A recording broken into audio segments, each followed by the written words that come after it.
So today we shall be studying about differentiation of composite functions. So first of all, you should know what is this composite function. Composite function, it is the function which is dependent on more than one variable. Suppose you have some function u which is a function of x and y, and then again x is some function of t and y is some function of t. Then you can say this function is a composite function. This function u, that is a composite function. So that means we can make a diagram like this. U depends upon two variables x and y. Further, x and y, they both depends upon a single variable t. So here, what would be the derivative of u with respect to t? That is the question. So, because u at this particular level, there is one variable present. So that means we'll say this variable, according to this variable, the derivative is complete derivative. So it would be du by dt and not del u by del t. Why? Because here at this particular level only one variable is there. So we'll write the complete derivative. So how do you calculate this derivative, this complete derivative of u with respect to t? So for that you would have to look how many ways are there in which you could reach from u to the point t. So there are two ways. One is this way or there is this way. So firstly, you'll take the derivative of u with respect to x. And now this would be partial derivative. Why? Because at this particular level, there are two variables. One is x, another is y. So that means according to these two variables, we will take the partial derivative of u with respect to x, and then the complete derivative of x with respect to t. Why complete derivative? Because here at this particular level, the variable is only t. So this is one way to reach from u to the point t. So you'll first take the derivative of u with respect to x, and then the derivative of x with respect to t. So this is what we have done. Another way is this one. You could go from u to y and then from y to t. So that means you are firstly taking the derivative of u with respect to y. Now this is partial derivative. Why? Because at this particular level there are two variables, and then multiplied by y, the derivative of y with respect to t. Now this is complete derivative because t is the single variable which is present over here. So these are the two possible ways. And why we have multiplied these two terms? Because both of these events are to occur together.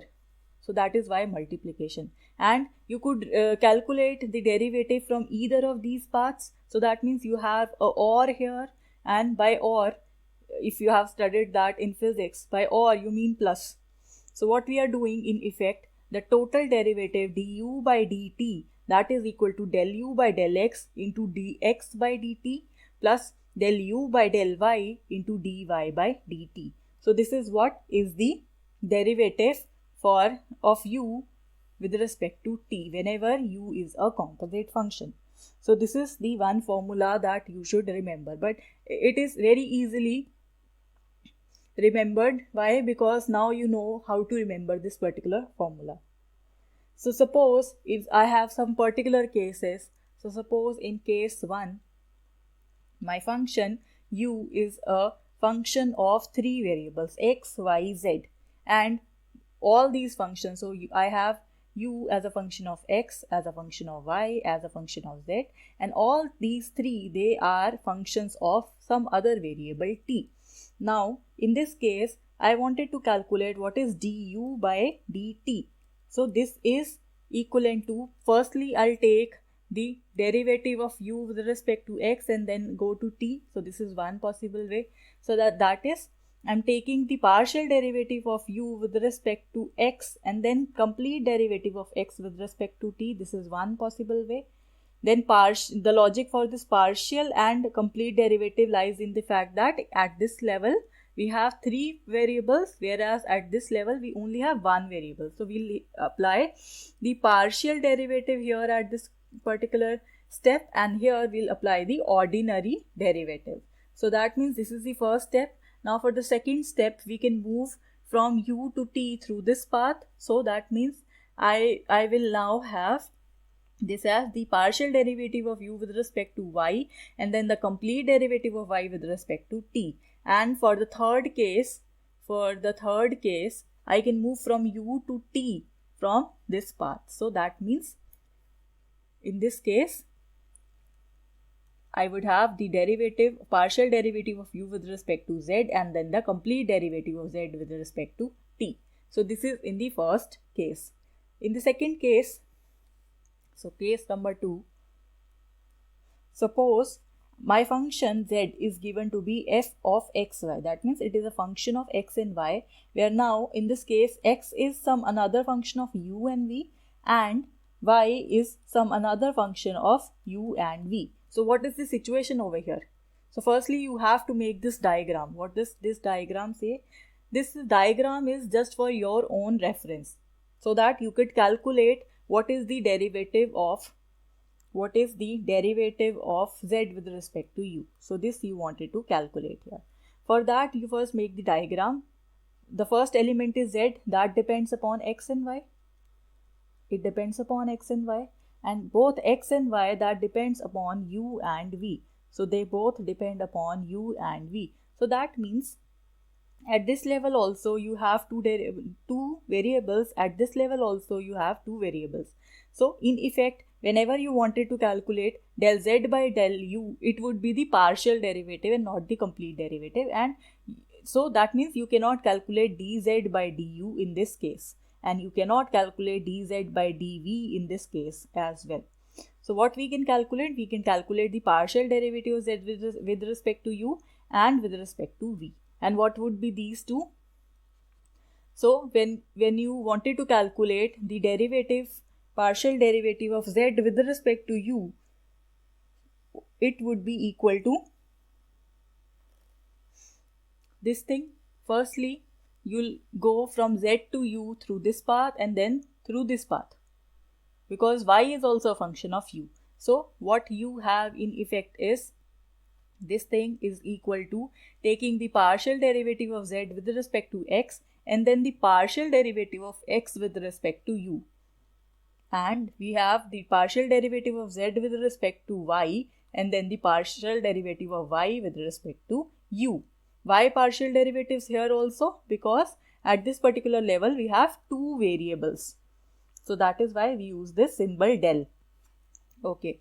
And now when you wanted to move from the point, when you wanted to calculate the partial derivative of z with respect to v, so you will go from z to v through this path or through this path. So we have these 2 possible paths. According to that, so we have the derivative here as the partial derivative of z with respect to x, and then the partial derivative of x with respect to v, and the partial derivative of z with respect to y, and then the partial derivative of y with respect to v. So these are the 2 formulas in this particular case. And for the third case, for the case number 3, we have, if the function u is given to be function of x and y is given to be a function of x. Now this is the situation. In this case, first of all, let us see what would be the diagram. The diagram would be u is a function of both x and y is a function of x. So that means y would be somewhere here and x would be somewhere here, and y, that is a function of x. So they are not at the same level, right? So here, what would be the derivative of u with respect to x? This is the question. Now, if you wanted to calculate the derivative of u with respect to y, you cannot calculate this one. Why? Because you can calculate this, but this won't be a composite function, because this directly depends upon y and there is no third factor involved. So that is why we are not going into this particular part. So for du by dx, what do we have? How can you reach from u to x? So there are two possible ways. One is through this path, second is through this path, right? So how do you reach here? Mathematically, you write this as the partial derivative of u with respect to x and then the complete derivative of x with respect to x, that is eventually 1, and the partial derivative of u with respect to y and then the complete derivative of y with respect to x. So actually this term cancels with this one, so you have del u by del x plus del u by del y dy by dx. And actually you cannot cancel these because they are operators and not simple dx terms. So basically what you are doing, you are operating this operator dx upon the variable x, so its answer is equal to 1. So you cannot cut these factors likewise. So this is what we have. This is the formula. So let us see some examples corresponding to these formulas. So the first question here is, if z is given to be xy square plus x square y and x is given to be at square and y is given to be 2at, then the question is find dz upon dt. So in order to calculate this dz upon dt, first of all you should know what is the diagram here. So z here, if you see, is a function of x and y. So it is a function of x and y. And if you see x, that is a function of t, y is a function of t. So both x and y, they are function of t. So and we wanted to calculate dz upon dt. So what would be this? So you could again move from z to t from this path. So according to this path, our answer would be, firstly, it would be del z upon del x and then the complete derivative of x with respect to t. And plus the from the second path, for the second path you could move from z to t through this path. So that means it would be del z upon del y partial derivatives, because here we have two variables, into the dy by dt. Why complete here? Because at this step we only have one variable. So we can very easily compute these. We know what is z, we know what is x, we know what is y. So let us first calculate these derivatives. We have z is equal to xy square plus x square y. What do we want? We want this term and this term. So we'll first differentiate z with respect to x. So you have del z by del x. So here you will keep y as constant. So that means it would be y square plus 2xy. And then you will take the derivative partially with respect to y, keeping x as constant. So that means here you would have 2xy plus x square. So these two derivatives are available to you. Next, moreover, what do you want? You want dx upon dt and dy upon dt. So what would be dx upon dt? This is your x. So dx upon dt, this would be the complete derivative of x with respect to t. So that is very simple, that is 2at, and the complete derivative of y with respect to t, that is equal to 2a. So now we have all the values, we can substitute it here one by one. So del z by del x, that is equal to y square plus 2xy, and the second term is 2at, and we have plus the third term here is 2xy plus x square, and the fourth term is 2a. So now we can simplify this term. So we would finally have the answer as 2aty square plus 4atxy plus 4axy plus 2ax square. Now because the answer is required in terms of t, so we can substitute the values of x and y. The value of x is given to be at square and the value of y is given to be a 2at. So we can substitute these values. So we have 2at, value of y is 2at. So it's square plus 4at into the value of x, that is at square, into the value of y, that is 2at, plus 4a, the value of x, that is at square, and the value of y, that is 2at, plus 2a into the value of x, that is at square whole square. So now we can simplify this, and finally we will at the end have the answer as 16a cube t cube plus 10a cube t power 4. So this would be the final answer. You could check the calculations by yourself, that you can simplify these terms, take the common powers, club the coefficients, and the final answer would be this one. So let us discuss next question.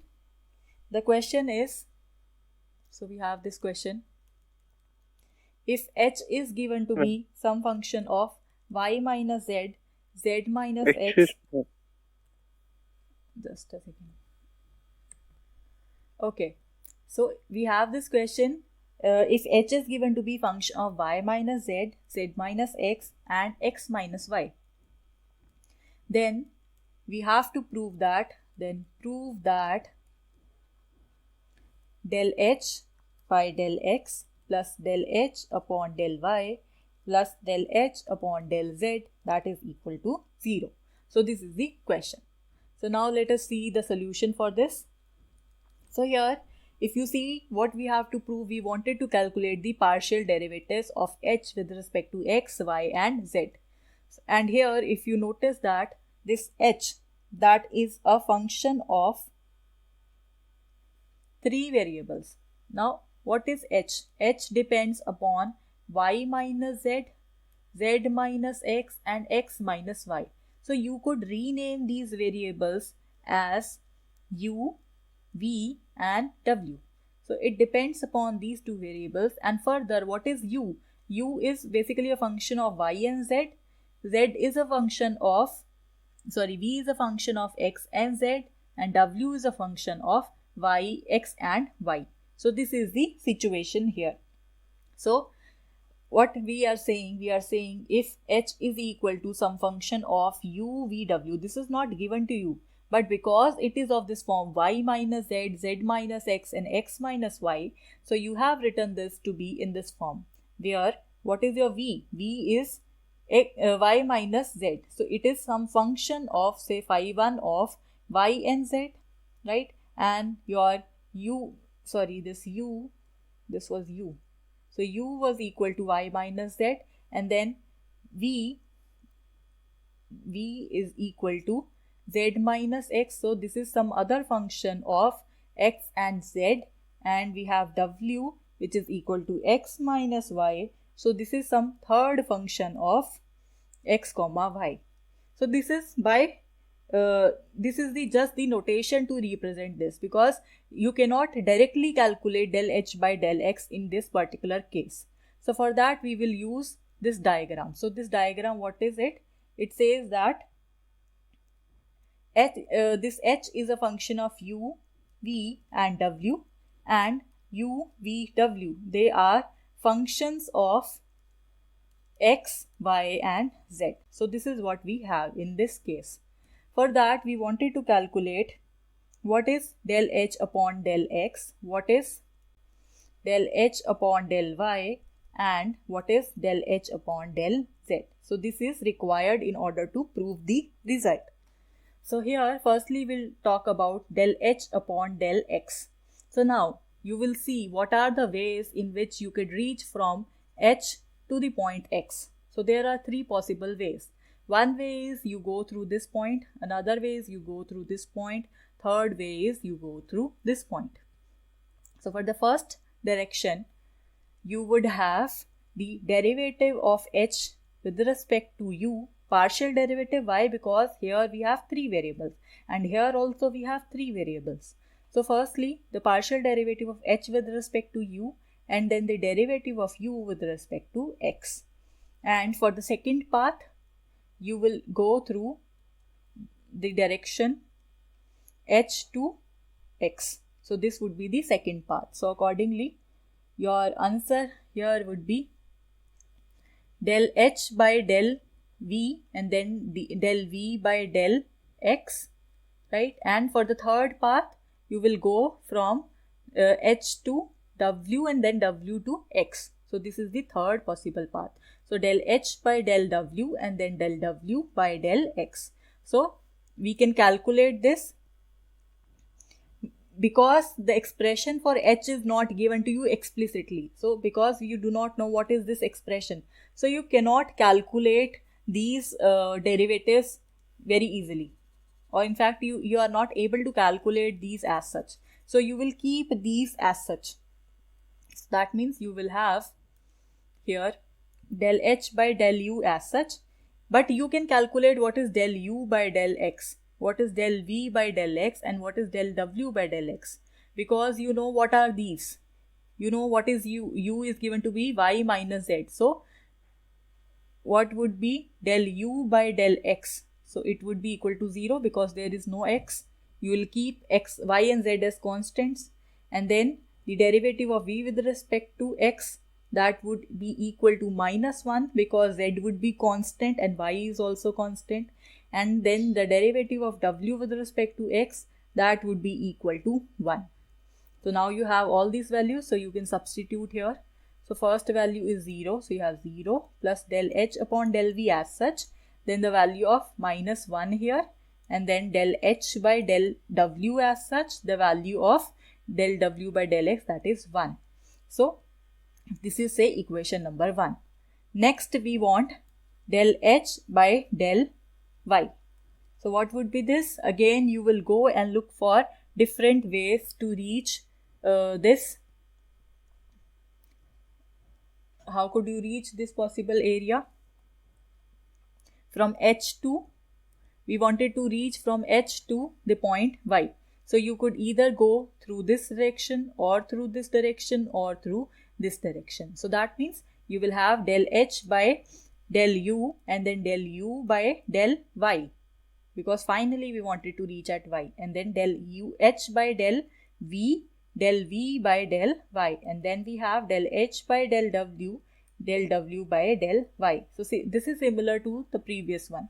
Now again, because we do not know what is h, what is the expression for h, so we will write these terms as such, but we know what is the expression for u, v and w. So we will calculate what is del u by del y, del v by del y, and what is del w by del y.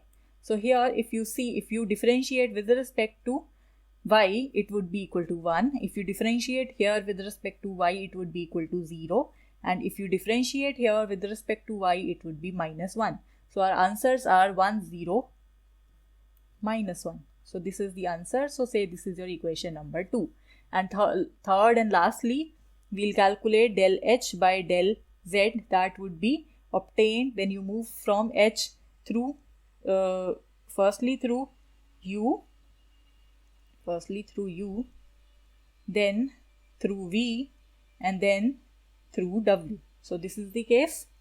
So here we would have del h by del u into del u by del z plus del h by del u into del v by del z plus del h by del w into, here we have the v, right, and del w by del z. If it is not clear, let me draw it again.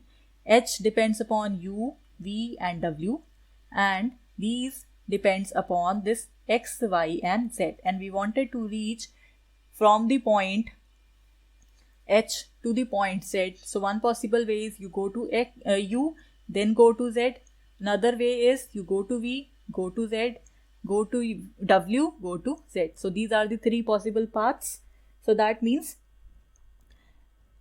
we have this is as the expression. So because we do not know the expression for h, so we'll write these terms as such, and then we'll calculate what is the value of del u by del z, del v by del z and del w by del z.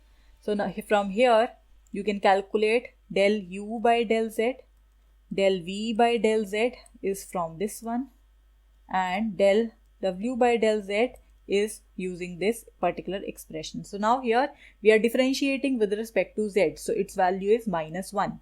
Here there is z present here, so its value is 1, and here because there is no z, so its value is 0. So we have -1, 1 and 0. So say this is your equation number 3. Now we wanted to prove that del h upon del x plus del h upon del y plus del h upon del z is equal to 0. So for that we will use equation 1, 2 and 3. The value of del h by del x, that is equal to this quantity plus this quantity. So we have del h by del w minus del h by del v, because this is 0. So we have del h by del w minus del h by del v. So this is according to first term. For the second term, because this is 0, so we have del h by del u minus del h by del w. So del h by del u minus del h by del w. And for the third term, we have this quantity as 0. So we have del h by del v minus del h by del u. So del h by del v minus del h by del u. So these are the terms. So now you see this term cancels with this one, this term cancels with this one, and the last term of u cancels with this one. So this is equal to 0.